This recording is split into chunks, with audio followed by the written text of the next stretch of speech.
up. And I thought that was, I mean,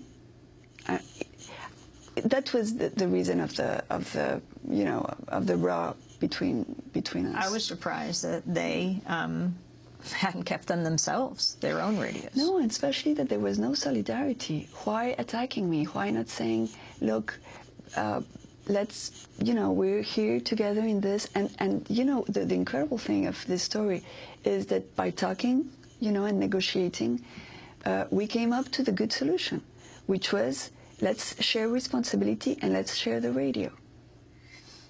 I mentioned at the beginning your suit that has been very controversial in Colombia, but your description of what happened to you, how you were stripped of your security, that issue, of course, you were abducted and held by the FARC. That is not questioned.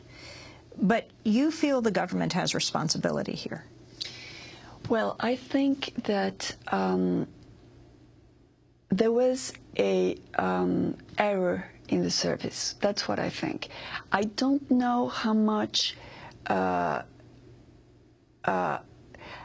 this becomes a responsibility, because, of course, I don't think they could just, foresee that I was going to be abducted. Nobody could. But the thing is that when I asked for compensation for my abduction as a victim of terrorism, this is a law that we have in Colombia that protects as victim of terrorism, and we can ask for compensation, and this happens all over the world. Every country has this. The incredible thing was how the government reacted and how they manipulated the information. Because they said, Ingrid is attacking in court the soldiers that released her.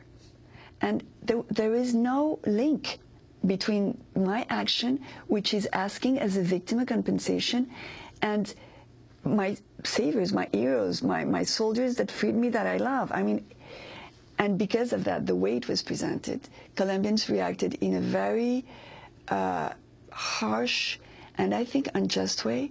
They said that I was trying to get money from my abduction, like use my abduction to have money, but taking it from the government. And Amy, you know, I could have that money or 10 times more. I would not accept to go back to the jungle to live what I lived. I was deprived of my children, of their adolescent. I couldn't be there to give my father, to hold my father's hand when he died.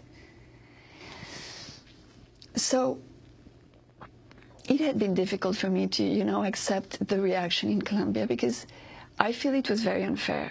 And I feel it just shows how cynical we have become in Colombia, that we just forget the suffering of victims, not only me. I mean, every time there's something happening in Colombia, somebody is killed, or even if a woman is raped, they say it's her fault, she was too provocative, or it's his fault, he was dealing with the narcos. I mean, we always transform the victim into a criminal.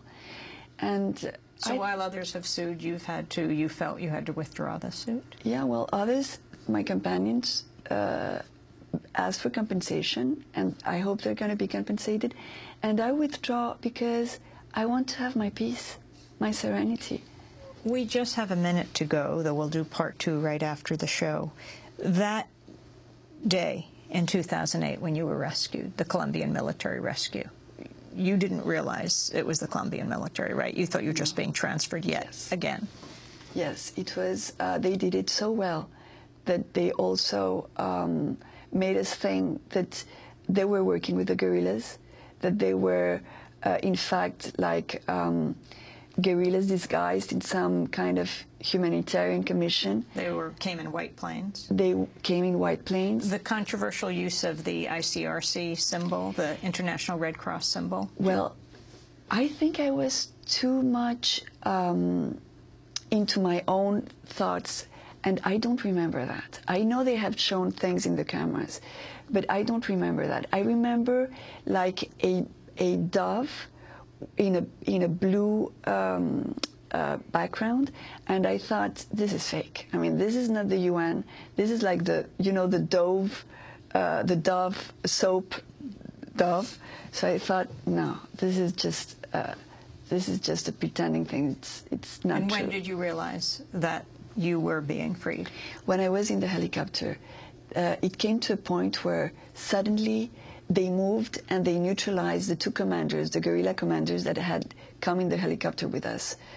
Enrique was the one I was reading about. He was the one that was videotaping my proof of survival, and he was neutralized by the guys.